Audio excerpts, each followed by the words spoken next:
Très bien, on va voir les plans de paiement Loboe. C'est simple comme cliquer sur Mettre à niveau. Je vais être juste, d'accord? Je suis équitable avec les outils. Parfois, je dis qu'ils sont chers, parfois bon marché. Ici, on a un éditeur vidéo avec plein d'outils IA, génération d'images, effets sonores, scripts, sous-titres auto, etc. D'abord, il y a des outils gratuits pour générer des voix comme Lobo AI, par exemple Clipchamp. Il y a des outils qui permettent même de couper automatiquement, comme Clipchamp. Ce n'est pas sponsorisé par Clipchamp, hein? Mais je mentionne cet outil parce qu'il est gratuit, ok?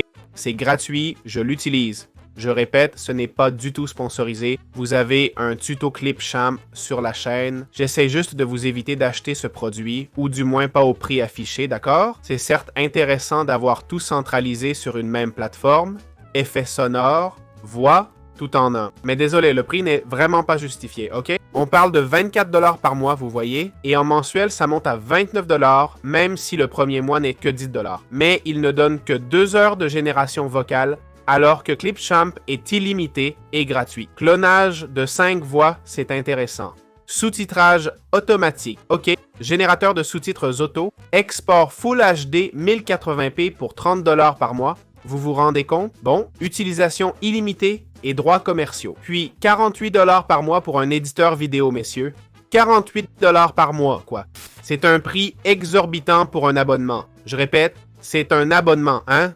On a tout ce qui est dans l'offre de base, 5 heures de voix, génération multilingue, amélioration vocale, dont je ne sais pas trop l'utilité vu qu'il y a des éditeurs gratuits qui font déjà ça, ok? J'ignore si ça inclut la réduction de bruit, l'égalisation ou la compression. Désolé, mais ça ne vaut pas 50$ par mois, franchement. Les sous-titres auto qu'on avait déjà pour 30$. Et là, on a la création de scripts, d'images et d'effets sonores. C'est ça qui justifie les 18-19$ de plus, non? C'est là que ça devient intéressant. Avant, on payait 30$ sans même avoir accès aux outils d'IA. Vous voyez? Payer 50$ pour un générateur de scripts qu'on peut faire avec GPT gratuitement. Générer des images, il y a des outils gratuits pour ça et ils ne vous laissent même pas tester. Bref, on ne sait pas si ça marche bien et c'est pas crucial pour faire une vidéo. Pour une vidéo, il faut des extraits de vidéo, pas que des images fixes. Trop d'images fixes rend la vidéo froide, monotone et ennuyeuse. Désolé. Les effets sonores, c'est bien, je dis pas le contraire, mais j'ai testé et ça génère pas des sons extraordinaires. Donc 50$ par mois, c'est exagéré, franchement. Je sais que les prix montent, mais ça dépend des gens.